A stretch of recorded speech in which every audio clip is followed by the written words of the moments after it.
Hello friends, कैसे हैं आप लोग। आज हम लोग स्टार्ट करेंगे प्राचीन एवं मध्यकालीन भारत के बारे में। और ये लेवल जो है हाई है, तो आप यदि यूपी पीसीएस या यूपीएससी की तैयारी कर रहे होंगे तो इस लेवल पे आप चलेंगे। ये आपका लेवल है, ठीक है। तो चलिए हम समय बिना गवाए स्टार्ट करते हैं, जो कि टाइम कम है।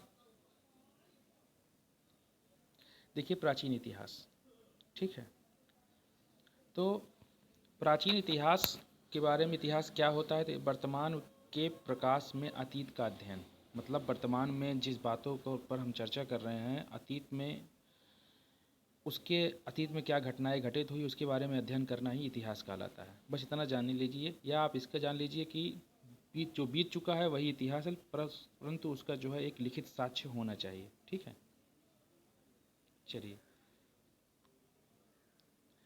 यहाँ पर देखिए लिखा है प्राचीन इतिहास के निर्माण के स्रोत। तो दो स्रोत हैं, एक है साहित्यिक स्रोत और एक है पुरातात्विक स्रोत। देखिए, इतिहास मैंने आपको ऊपर ही बताया था कि इतिहास को जानने के लिए आपका जो बीत गया है वो इतिहास है, ठीक है। लेकिन उसका भी एक स्रोत होना चाहिए। आप ऐसे ही कोई चीज़ नहीं कहा दे सकते हैं, ठीक है। बड़ी ताकत के साथ बड़ी जिम्मेदारी भी होना चाहिए, ठीक है। तो एक जिम्मेदारी होने के नाते एक एविडेंस होना चाहिए। बिना एविडेंस के आधार पर आप ऐसे कुछ नहीं कर सकते हो किसी चीज़ के बारे में, ठीक है। तो इसका आपके पास एक सबूत होना चाहिए।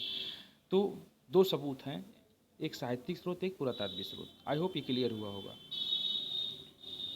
साहित्यिक स्रोत के बारे में देखेंगे तो यहाँ पर साहित्यिक स्रोत में धार्मिक स्रोत आता है और धर्मनिरपेक्ष साहित्य आते हैं और विदेशी यात्रियों का विवरण आता है। अभी आप यही देखिए, पुरातात्विक स्रोत तो हम आगे चर्चा करेंगे।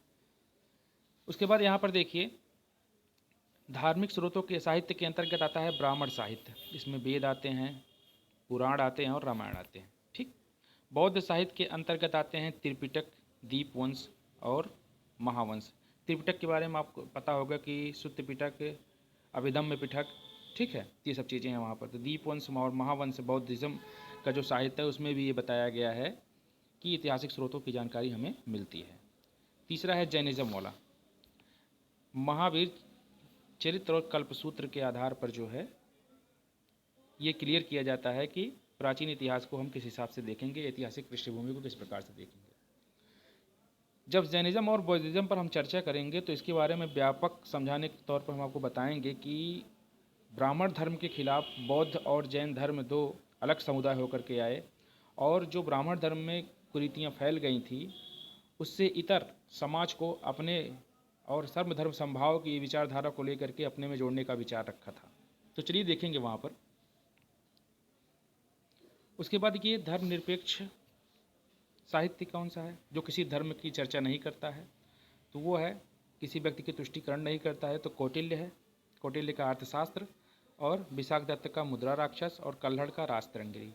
जो लिखित तौर पे साक्ष्य है उस पर हम ही चर्चा कर रहे हैं। ऐसा नहीं है कि कोई हवाबाजी हो रही है, इसका एक लिखित साक्ष्य है, ठीक है। और वर्तमान में इसको पढ़ा भी जा चुका है, समझा भी जा चुका है। अभी आगे हम बताएंगे प्रागैतिहासिक काल के बारे में कि जो मैंने ऊपर आपको उदाहरण दिया था कि जो बीत गया वो है क्या नाम उसका, वो इतिहास है। तो जो बीत गया वो इतिहास, लेकिन उसका भी एक जो है स्रोत है। आप पुरातात्विक साक्ष्यों के आधार पर स्रोत उसका लगाएंगे पता, ठीक है। उसके बाद देखिए विदेशी यात्रियों का विवरण। यहाँ पर मेगस्थनीज है, फाइयान है, ह्वेनसांग है और अलबर्नी है।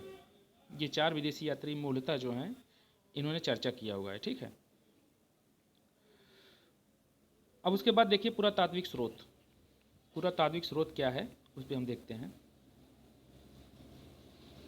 तो यहाँ पर देखिए, एक सेकंड रुक जाइए थोड़ा। पुरातात्विक स्रोतों में पुरातत्व मतलब जो खुदाई से प्राप्त हो, तो अभिलेख है या सिक्के हैं, मूर्तियां हैं और मृदभांड है। मृदभांड बेसिकली बर्तन हुआ करता था उस समय का, तो वही से क्लियर होता है, ठीक है। उसके बाद ये प्रमाणिक स्रोत जो हैं, ये प्रमाणिक स्रोत हैं और फेरबदल की गुंजाइश इसमें नहीं होती है। पहली चीज़ आप जान लीजिए, इन साहित्यों में तो फेरबदल थोड़ा बहुत किया जा सकता है। अब आपको पता होगा कि जिस समय कालीन ये राजा महाराजा हुआ करते थे तो अपने खिलाफ तो ये चीज़ लिखवाई नहीं जा सकते थे। ये सब चीज़ें जो विशाख दत्त का मुद्रा राक्षस, कल्हड़ का राजतरंगिणी, फाइयान, मेगस्थनीज, ह्वेनसांग, तो ये जो लिखवाते थे उस समय, उसमें तो ये कहीं ना कहीं राजा के पक्ष में ही सारी चीज़ें लिख सकते थे। उनके विपरीत में लिखने का इनको अधिकार ही नहीं था। लेकिन अब ये आपका विशाखदत्त का मुद्रा राक्षस गुप्त काल के आसपास इसका निर्माण हुआ था, और इन्होंने मौर्ययुगीन काल के बारे में सारी चीज़ें लिखी थी। चंद्रगुप्त के काल के बारे में, सॉरी, मौर्य वंश के जो प्रतापी शासक थे उनके बारे में काफ़ी कुछ लिखा गया था। ठीक है, तो उनमें उन्होंने काफ़ी कुछ उसके कुरीतियों के बारे में लिखा था, और अपने मन से भी कुछ चीज़ें बताई गई थी। उनके द्वारा बताया गया था कि घनानंद के पुत्र हैं वो चंद्रगुप्त मौर्य, तो वहाँ पर भी चीज़ें बताई गई हैं। यहाँ पर आप विशाखदत्त का जब मुद्रा राक्षस पढ़ेंगे तो वहाँ पर काफ़ी कुछ क्लियर चीज़ें होंगी। तो ये पूर्व के समय की बातें बताई गई है। तो वर्तमान परिप्रेक्ष्य में ऐसे कोई भी साक्ष्य नहीं है जो कि पक्ष और विपक्ष को व्यापक तौर पर चर्चा कर सकें, लेकिन अभिलेख, सिक्के, मूर्तियाँ और मृदभांड ये ज़्यादातर राजा के पक्ष में ही रहेंगे जो छपवाएगा। लेकिन यह है कि वहाँ उस समय की तत्कालीन स्थितियों के बारे में ये बता सकते हैं, इसमें कोई फेरबदल की गुंजाइश नहीं होती है। मेरे समझाने का यही मतलब था और कुछ नहीं था। अब यहाँ पर देखिए साहित्यिक स्रोत की सीमाएं। साहित्यिक स्रोत की क्या क्या सीमा है? तो साहित्यिक स्रोत थे तथ्यों को बढ़ा चढ़ाकर प्रस्तुत करने की संभावना होती थी। धार्मिक दृष्टि से लिए गए ग्रंथ अपने धर्म के प्रचार पर बल देते थे। मैंने आपको देखिए ये चीज़ें अभी इतनी देर बोला था, और उसका ये देखिए इन्होंने व्यापक तौर पर बताया है कि धार्मिक दृष्टि से लिए गए ग्रंथ अपने धर्म का प्रचार पर बल देते थे, अतः प्रभाविकता संदिग्ध होती थी। सही बात। अब यहाँ पर देखिए बाणभट्ट हर्षवर्धन के दरबार में रहते थे, उनके कवि थे, उनके मंत्री भी थे, और ह्वेनसांग आया था जब, तो उन्होंने जो है मेगस्थनीज के भी आया था, और ये मेगस्थनीज मौर्य काल में था। बेसिकली ये इस नोट्स में ये बताया जा रहा है कि कौन कौन किसके समय में आया था। ठीक है,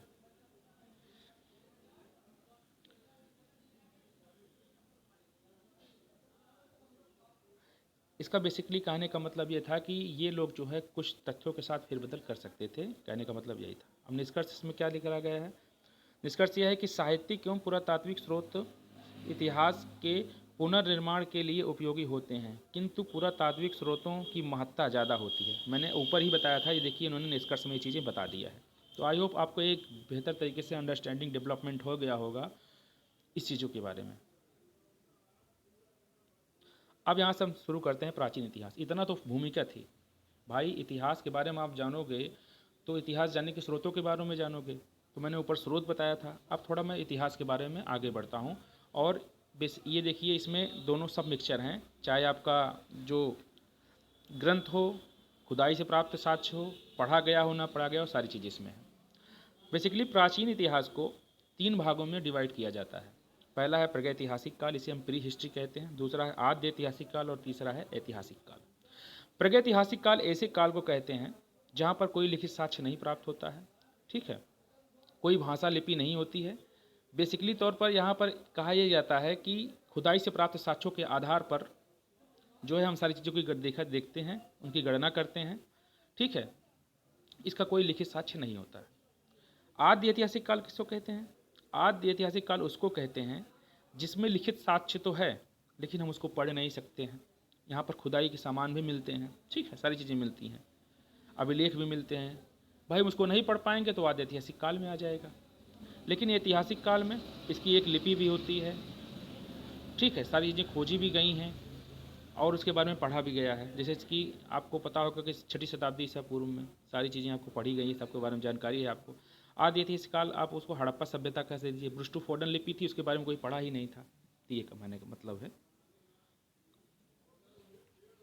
इस काल की लिपि एवं लेखन प्रणाली नहीं थी और सीमित जानकारी मिलती है। ठीक है, आदि ऐतिहासिक काल में प्रोटो हिस्ट्री इसको कहते हैं। आदि ऐतिहासिक काल में वह इतिहास है जहाँ पर लिपि तो है किंतु उसे पढ़ा नहीं गया है, हड़प्पा काल जैसे। यहाँ पर लिपि का विकास हुआ है पर पता नहीं है कि कैसे क्या पढ़ा जाए। उसके बाद ये भाव चित्रात्मक लिपि होती है। उसके बाद ऐतिहासिक काल में इसमें लेखन लिपि भी है और पढ़ी भी की है, जैसे कि बुद्ध काल, महाजनपद काल आदि। ठीक है, लिपि का विकास नहीं था किंतु आर्यों ने अपने जीवन का प्रदर्शन इस तरह से किया कि पूर्ववर्ती काल के लोगों और उनके आर्थिक, राजनैतिक और धार्मिक सामाजिक विश्वासों का पता चला। वैदिक काल में जब कृषि उत्पादन अर्थव्यवस्था का विकास हुआ और अस्थायी बस्तियाँ बनी, तब ताम्र पाषाण काल की उत्पत्ति हुई थी। कहने का मतलब ये है कि आप ब्रूस्टोफोर्डन लिपि देखेंगे तो बाएं से दाएं और दाएं से बाएं दोनों लिखा जाता था, ठीक है। उसमें ये चीज़ें थी कि जैसे चिड़िया है तो चिड़िया के चित्र बना देते थे, ठीक है। तो अपनी बातों को उद्भवित करने के लिए, जैसे कि आप भीमबेटका की गुफाओं में जाकर के देखेंगे तो वहाँ शिकार करते हुए स्थिति को दिखाया गया है। तो अपनी बातों का अंकन एक चित्र बनाकर लोग करने लगे थे। सबसे पहले व्यवस्था यही आई थी, ठीक है मानो। चलिए आगे बढ़ते हैं, चर्चाएं होंगी उस पर। प्रागैतिहासिक काल के बारे में देखेंगे। प्रागैतिहासिक काल ऐसा काल होता है जहाँ पर न कोई लिपि होती है, ठीक है, न कोई भाषा होता है। सिर्फ उसको जो है हम खुदाई के साक्ष्यों के आधार पर यह तय करते हैं कि यह संबंधित जो है प्रागैतिहासिक काल कहलाता है। प्रागैतिहासिक काल को 3 भागों में बांटा गया है। पहला है पूरा पाषाण काल, दूसरा है मध्य पाषाण काल और तीसरा है नव पाषाण काल, ठीक है। 3 भागों में बांटा गया है। पैलियोलिथिक एज, मेसोलिथिक एज और नियोलिथिक एज। इतना तो समझ गए होंगे। अब यहाँ पर देखिए आरंभ से 10,000 ईसा पूर्व, देखिए 10,000 है यहाँ पर ना, 1 3 4 बार 0, ठीक है। 1 1 2 3 4 4 बार 0 है, ठीक है। 10,000 और उसके बाद BC जहाँ पर जुड़ेगा, जहाँ पर आपका BC होगा वहाँ पर 100 साल और गुणा कर दीजिएगा इसमें, ठीक है। तो क्या हो गया, ये 1,00,000 साल हो गया। इकाई, दहाई, सैकड़ा, हज़ार, 10,000, लाख, 10,00,000। तो 1,00,000 साल, 10,00,000 साल पहले की बात हो रही है ना। 2 जीरो है, 4 जीरो है ना, 4 2 6 जीरो हो गया, 5 जीरो में तो लाख होता है।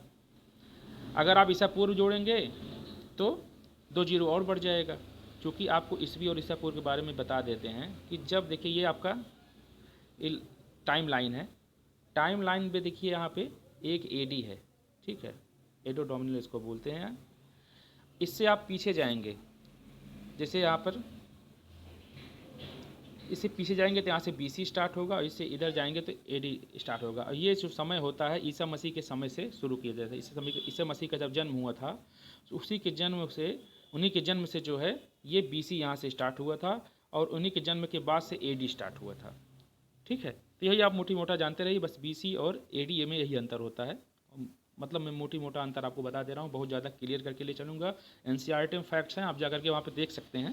लेकिन इतना जो है मैंने क्लियरली बता दिया है कि ईसा मसीह के जन्म से जब आप आगे की तरफ जाएंगे तो क्या होगा, AD होगा, और ईसा मसीह के जन्म की तरफ जब पीछे की तरफ जाएंगे तो BC होगा, ठीक है।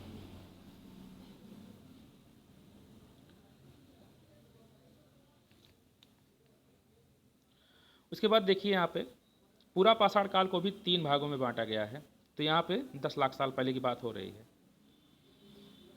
यहाँ पर पूरा पाषाण काल, पूर्व पूरा पाषाण काल, मध्य पूरा पाषाण काल और उच्च पूरा पाषाण काल की बात हो रही है, ठीक है।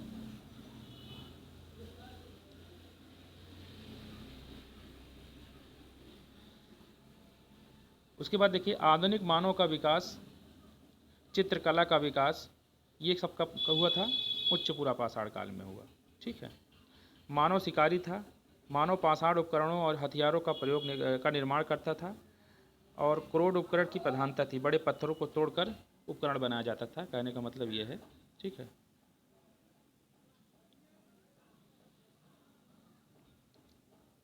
उसके बाद यहाँ पर देखिए मध्य पाषाण काल की स्थिति को देखते हैं। मानव छोटे पशुओं का और पक्षियों का शिकार करने लगा और मछली को पकड़ने लगा।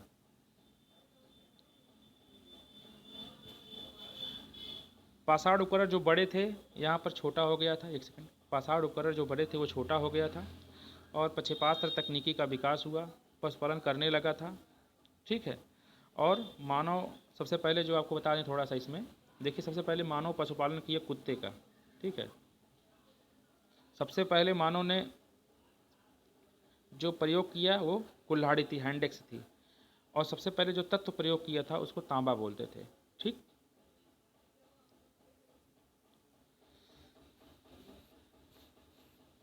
पशुपालन करने का लगा प्रथम साक्ष्य जो है बागोर राजस्थान से मिला है पशुपालन के साक्ष्य, ठीक है। और मानवीय आक्रमण जो आपस में लड़े वगैरह थे तो ये इसका साक्ष्य जो मिलता है सराय नाहर राय में मिला है। देखिए मध्यकालीन इतिहास के बारे में अगर आप जानने का प्रयास करेंगे तो एक ट्रिक इसके मैंने बनाया है, मदरसा।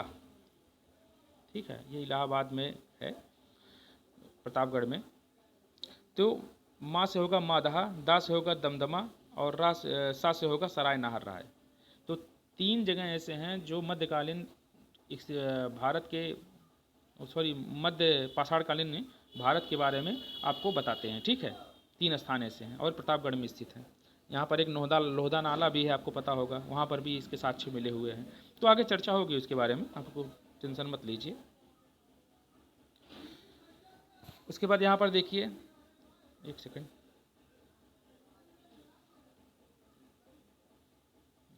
यार, एक सेकंड बताते हैं। हाँ, आपको बता दें कि आग के बारे में जानकारी जो हुआ है, यार क्या हो रहा है, आग के बारे में जानकारी जो हुआ था वो मध्य पाषाण काल में हो गया था, लेकिन प्रायोगिक रूप पर जो किया गया वो नव पाषाण काल में किया गया। यहाँ देखिए, अगर आप लाख में नहीं याद कर सकते हैं तो इसके सबसे बढ़िया तरीका है, आपको चूँकि वहाँ पर आपकी बातों को अभिव्यक्त ही करना है, तो आरंभ से, जब से मानव की, आज से 13.6 बिलियन ईयर एगो से मानव की उत्पत्ति हुई है। ठीक है, उस समय से लेकर के वर्तमान समय तक 1000 ईसा पूर्व, आरंभ से 10,000 ईसा पूर्व तक क्या है, आपका पूरा पाषाण काल है। आरंभ से 10,000 ईसा पूर्व तक आपका पूरा पाषाण काल है। 10,000 से 6,000 ईसा पूर्व तक आपका मध्य पाषाण काल है। 6,000 से 3,000 ईसा पूर्व तक के समय को क्या बोलते हैं, नव पाषाण काल बोलते हैं। देखिए, ये टाइम में ईसा पूर्व जब लगता है जहाँ पर, तो टाइम में पीछे लेकर के आता है, और एडी जब लगता है तो टाइम को आप पर ऊपर लेकर के जाएगा। जैसे मौर्य युग में आप आएंगे तो मौर्य युग में टाइम को पीछे लेकर के चलेगा, वो जा तो आगे ही रहा है, लेकिन आपको देखने में लगेगा कि वो पीछे चल रहा है, क्योंकि ईसा मसीह का जन्म एडी में हुआ था, ना कि बीसी में हुआ था। ठीक है, तो आप वर्तमान समय में जब आएंगे तो एडी में आएंगे, तो बीसी से एडी में आएंगे। बीसी पहले का है, एडी वर्तमान का है। तो आपको एनसीईआरटी में मिलेगा बिफोर कॉमन एरा और कॉमन एरा। ठीक है, तो वहाँ पर देखेंगे इसको। इस समय देखिए, कृषि का विकास हुआ था। बलूचिस्तान से, मेहरगढ़ से यहाँ पर जो है आपके चावल के साक्ष्य वगैरह मिलते हैं। ठीक है,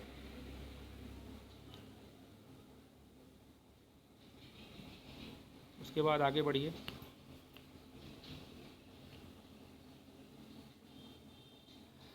अस्थाई ग्राम बनने लगे थे, मृदभांड का निर्माण हो गया था। पहली बार मानव ने धातु का प्रयोग तांबा किया था, मैंने ऊपर बताया था आपको।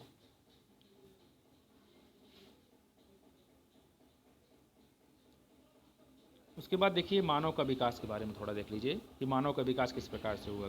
13.6 बिलियन ईयर से वर्तमान समय तक सबसे पहले आया था ऑस्ट्रेलोपिथेकस। ठीक, ऑस्ट्रेलोपिथेकस बेसिकली आपका जानते हैं कहाँ पर था, ये अफ्रीका वाले रीजन में था। और इसी के आसपास का जो एक मानव था, इसे हम रामापिथेकस कहते थे। रामापिथेकस आपका जो है ये हिमाचल प्रदेश वाले रीजन में होता था। ठीक है, धौलाधार श्रेणी के आसपास के रीजनों में, ठंडे प्रदेशों में। तो ऑस्ट्रेलोपिथेकस और रामापिथेकस दोनों समकालीन लगभग थे, लेकिन ऑस्ट्रेलोपिथेकस पहले का था। उसके बाद थी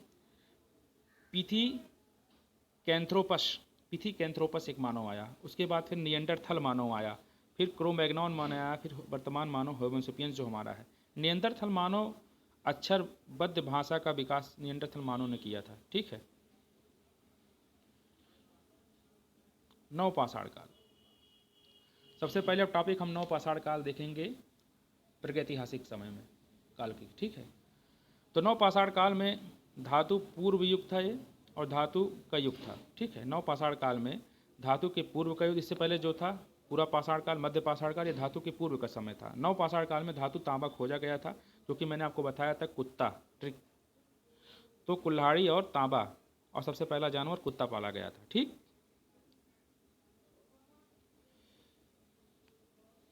तो तांबे का जब समय आया तो उस समय ताम्र पाषाण काल युग कहा जाने लगा, क्योंकि ये आपका आ गया था नव पाषाण काल में। नव पाषाण काल जब जाने लगा था, तो उसके बाद जब तांबे की उत्पत्ति हुई तो उसी नव पाषाण काल को अब ताम्र पाषाण काल कहा जाने लगा। ठीक है, तांबे का बहुतायत प्रयोग यहाँ पर हो रहा था। ये देखिए, भारत की स्थिति को बना करके इस नोट्स में दिखाया गया है। तांबा और टिन, ठीक है, तांबा और टिन को मिला करके क्या कांसा बनता है। ठीक है, तांबा और टिन को मिला दीजिए तो कांसा बनता है। इसके बाद आ गया था कांस्य युगीन, हड़प्पा सभ्यता आ गया था। पहले तांबा खोजा गया, उसके बाद टिन मिला, तांबा और टिन को मिला दिया तो कांसा बन गया। तो सबसे पहले मिश्र धातु का प्रयोग इन्हीं लोगों ने किया था, हड़प्पावासी ही थे जो मिश्र धातु का प्रयोग किए थे। और आपको बता दें कि खेतड़ी में जो है तांबा वगैरह पाया जाता है राजस्थान में, और वहाँ पर भी टिन भी पाया जाता है। तो ये है भारत की स्थिति को आप देखेंगे, यहाँ पर तांबा पाया गया था। ठीक है, सबसे पहली धातु थी। तो उत्तर वैदिक काल में लोहे का सबसे ज़्यादा भरमार देखा गया था। ताम्रपाषाण काल, ताम्रपाषाण काल में तांबे और पत्थर के उपकरण मिलते हैं। स्थान विशेष के नाम पर इस कालखंड की प्रमुख संस्कृति निम्नलिखित थी। तो देखते हैं आगे क्या है। ऊपर तो आपको क्लियर हो गया होगा ना। ताम्रपाषाण काल में तांबे और पत्थर के उपकरण मिलते थे। इस स्थान विशेष पर जो है कालखंड के बारे में निम्नलिखित विशेषताएं जो है नीचे दी गई। सबसे पहले हुई आहार संस्कृति।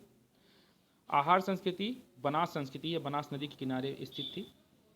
प्रमुख स्थल है आहार, गिलुंद और बालाथल। आहार, गिलुंद और बालाथल स्थान ऐसे हैं जो जहाँ पर आहार संस्कृति जो है बनास संस्कृति उत्पन्न हुई थी। आहार को ताम्रवर्ती कहा जाता है क्योंकि यहाँ बड़ी मात्रा में तांबा मिलता है। तो आहार को ताम्रवर्ती भी कहा जाता है क्योंकि यहाँ पर बड़ी मात्रा में तांबा मिलता है। गिलुंद में पक्की हुई ईंटें के साक्ष्य मिलते हैं। गिलुंद में जो है पकी हुई ईंटें के साक्ष्य मिलते हैं। मालवा संस्कृति दूसरा है। तो प्रमुख स्थल एरड़, कायथा और नौदा टोली है। नौदा टोली में अनाज के साक्ष्य मिले हैं। ठीक है, और मालवा में मृदभांड मिले हैं के लिए भी जाना गया है। बस इतना जानते रहिए, मालवा में मृदभांड मिले, नौदा टोली में अनाज के साक्ष्य मिले हैं। ठीक है, और सबसे पहला आहार या ताम्रवर्ती संस्कृति को कहा जाता है। ठीक, उसके बाद तीसरा है जोरवे संस्कृति। प्रमुख स्थल जोरवे, नेवासा, इनाम गांव और दैमाबाद। दैमाबाद से गैंडा, हाथी, रथ और भैंस के चलते हुए मनुष्य की आकृति मिलती है। ये ताम्रपाषाण युगीन है। ठीक है, ताम्रपाषाण युगीन यहाँ पर देखिए मैंने बता रहा हूँ, ये यहाँ पे कहा गया नवपाषाण काल के ताम्रपाषाण युग के बारे में।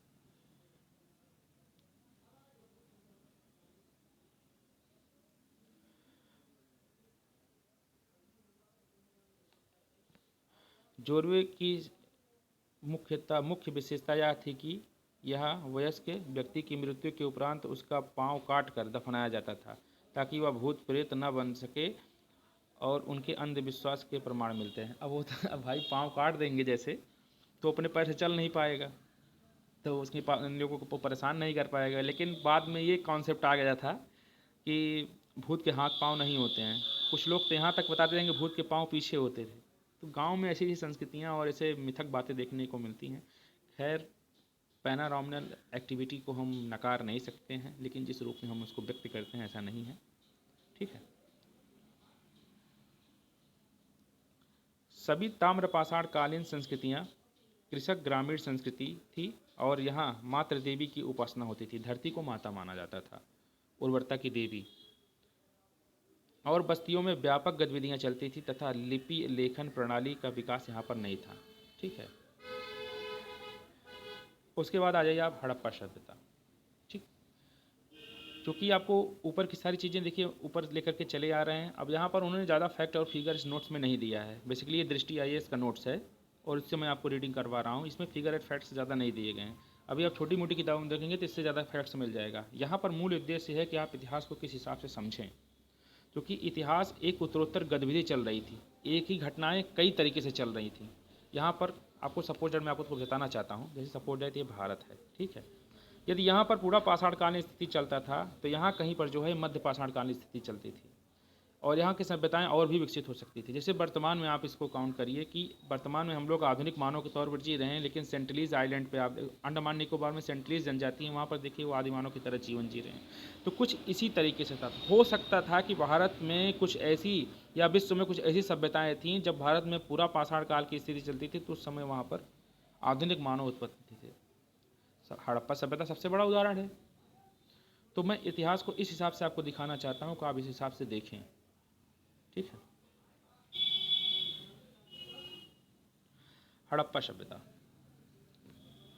हड़प्पा नामक स्थान से पहली बार इस सभ्यता के साक्ष्य मिले हैं।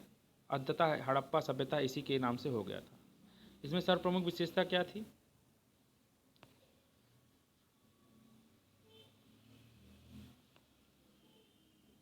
यहाँ पर कांस्य युगीन सभ्यता थी। अब देखिए, सबसे पहले आपका पाषाण काल, पत्थरों के औजार जब प्रयोग हुए तो पाषाण काल कहा जाने लगा। ठीक है, उसके बाद बड़े पत्थर थे तो पूरा पाषाण काल हुआ, छोटे पत्थर हुए तो मध्य पाषाण काल हुआ, और आपके हैंडिक्स वगैरह आ गए पत्थरों के साथ में, मतलब लकड़ी के में पत्थर लगा कर चोकरी नुकीले, तो नव पाषाण काल हो गया।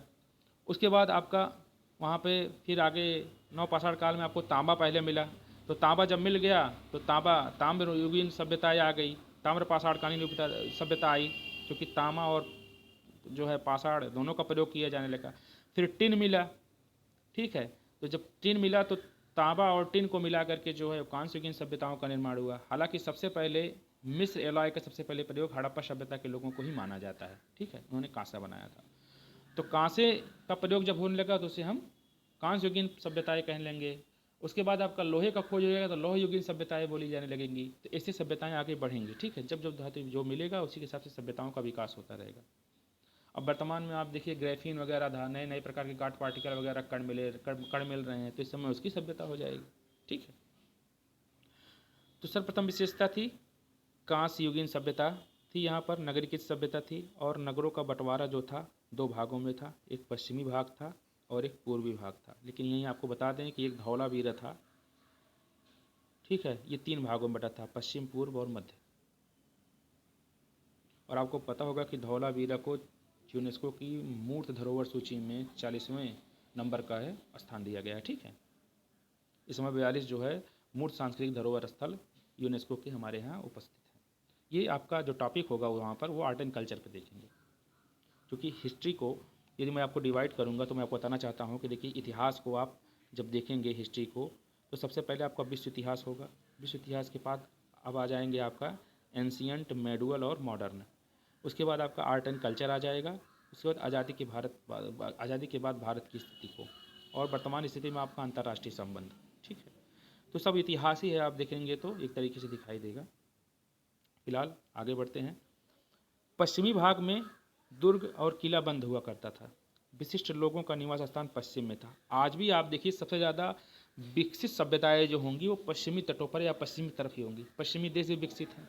गुजरात आपका पश्चिम में है, देखिए विकसित है। पूर्वी लोग जो है थोड़ा गरीब टाइप के लोग रहते हैं और निचले स्तर के लोग रहते हैं।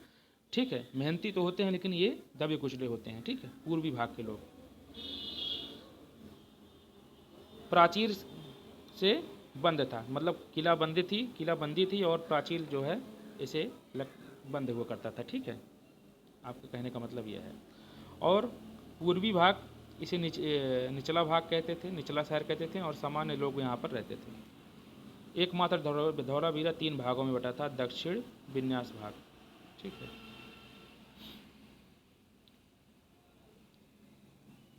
हड़प्पा सभ्यता सर्वाधिक प्रयुक्त धातु थी। हड़प्पा सभ्यता में सर्वाधिक प्रयुक्त धातु थी ये तांबा। ठीक है, तांबा जो है सर्वाधिक प्रयुक्त धातु थी। अब यहाँ पर भी देखिए, सर्वाधिक प्रयुक्त धातु तांबा ही थी। उसके बाद हड़प्पा सभ्यता में सर्वाधिक संख्या में थे गांव। हालांकि ये नगरी सभ्यता थी लेकिन यहाँ पर गांव ज़्यादा थे। ठीक है, क्योंकि मोहनजोदड़ो ये नगर था ना, ये गांव तो हड़प्पा में ही था। हड़प्पा में ज़्यादा गांव थे, नगर नहीं थे, तो वही चीज़ पूछ रहा है, संख्या में थे तो गांव थे। अब हड़प्पा सभ्यता को देखते हैं। हड़प्पा सभ्यता विशेषताएं। नगर निर्माण योजना। हड़प्पा सभ्यता में नगरों का विभाजन पूर्वी एवं पश्चिमी भाग में होता था। ठीक है, पश्चिमी भाग में शासक वर्ग रहते थे जबकि पूर्वी भाग में सामान्य जन रहते थे। ठीक है, किंतु धौलावीरा नगर में यह विभाजन तीन भागों में था। सड़कें प्रायः कच्ची बनाई जाती थी, किंतु पक्की सड़क का साक्ष्य मोहनजोदड़ो में मिलता है। ठीक है भाइयों, हम कल जो है क्लास लेकर के आएंगे जो कि काफ़ी इंपॉर्टेंट काम आ गया है। तो जय हिंद, जय भारत, नमस्कार।